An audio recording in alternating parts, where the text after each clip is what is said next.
Everyone, সবাইকে আমার মাই গ্যালারিতে সবাইকে স্বাগত জানাচ্ছি। তো দেখো, ছোট্ট আর একটা ব্লগ ভিডিও নিয়ে তোমাদের সামনে চলে এসেছি। তো প্রতিদিনের মতোই আমি মৌসুমি, আশা করি তোমরা সবাই খুব ভালো আছো। তো দেখো, একটা সোমবারের মিনি ব্লগ। তো ঘুম থেকে উঠে গিয়েছিলাম আর মায়ের বাড়ি থেকে রবিবার দিন চলে এসেছিলাম। তো আসার পরে মনটা ভালো ছিল না, তাই ভাবলাম সকালবেলা একটু হালকা পাতলা রান্না করি। হালকা পাতলা বলতে একটা তরকারি ভাতই করব, করার পরে ছেলেকে নিয়ে যাব চুল কাটাতে, কারণ মঙ্গলবার থেকে ওর স্কুল খুলে যাবে। তো আর চুল কাটানো হবে না, সেই জন্য নিয়ে যাবো একটু চুল কাটতে। তো দেখো, একটুখানি ইলিশ মাছটাই রান্না করে নিয়েছিলাম আর গরম গরম সাদা ভাত। তো ছেলেকেও ইলিশ মাছ টেস্ট করিয়েছিলাম। যাই হোক, দেখো তো দেখো এইভাবেই রান্না করে নিয়েছি। কালো জিরে ফোড়ন দিয়ে দেখো একটুখানি মশলা দিয়েছি, এর মধ্যে সর্ষে আর দিয়েছি দই আর দিয়েছি কাঁচা লঙ্কা।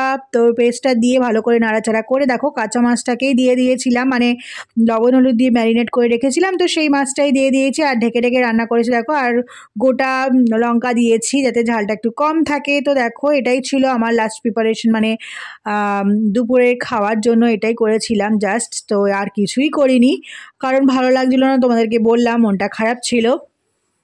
তো দেখো, ঢেকে ঢেকে রান্না করছি। ভাপা ভাপা খেতে লাগে, মানে ভাপা ইলিশ টাইপের। তো আমি অবশ্য আমার চ্যানেলে শেয়ার করেছি, তোমরা যারা দেখতে চাও তারা অবশ্যই দেখে নিতে পারো। কীভাবে বানিয়েছিলাম সেটা আমি তোমাদের সঙ্গে শেয়ার করেছি। তো দেখো, এটাই ছিল লাস্ট লুক।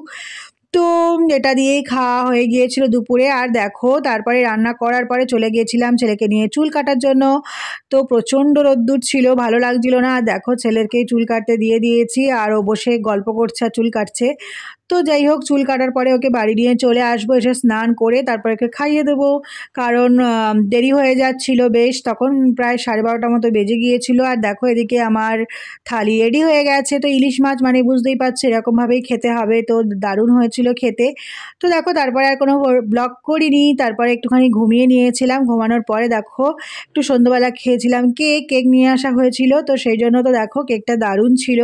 একটা ছিল এগলেস কেক, একটা ছিল এগ দেওয়া।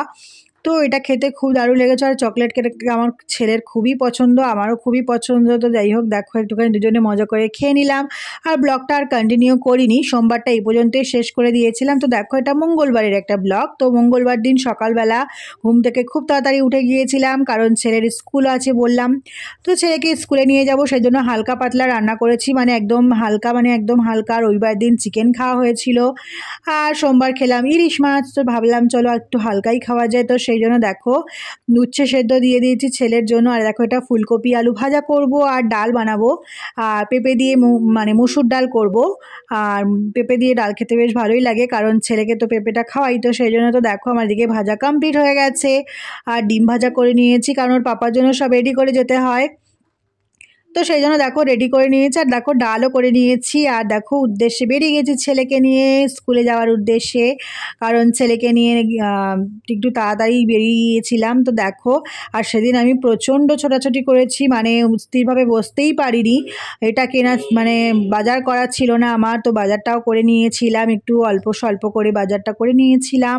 তো বাজারটা করে দেখো বাড়িতে চলে এসেছি, আবার ছেলেকে আনতে গিয়েছিলাম। তো দেখো, কী বাজার করেছি চলো তোমাদের সাথে শেয়ার করে। দেখো, ডিম কিনেছি আর একটু পালং শাক কিনেছিলাম, কারণ পরদিন রান্না করব ভেবে রেখেছি, তো সেই জন্য।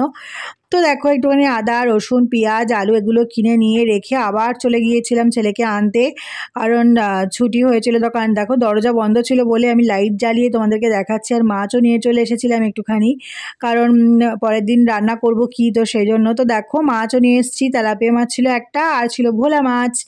আর দেখো, পরের দিন মানে রান্না করব বলে এগুলো নিয়ে এসেছি। আর দেখো, বাড়িতে এসে ছেলেকে নিয়ে বাড়িতে চলে এসেছি। তারপরে দেখো, থালিটা তোমাদের সামনে সাজিয়ে দিলাম, কেমন হচ্ছে কমেন্ট করে জানিও। আর দেখো, সন্ধ্যাবেলা একটুখানি চা খেয়ে নিলাম, কারণ চা না খেলে ভালো লাগে না। তোমরা জানো, আমি তো তোমাদের সাথে শেয়ার করেছি, কারণ চাটা আমার খুবই ফেভারিট। তো দেখো, সন্ধ্যাবেলা একটুখানি ছেলে আর আমি দুজনে মিলে চা, আর ও খেলো দুধ। তো একটুখানি পড়াতে বসেছি, কারণ ওর পরীক্ষা এসে গেছে। তো ব্লগটা কেমন লাগলো জানিও। আজকের মতো টাটা, সবাই ভালো থেকো।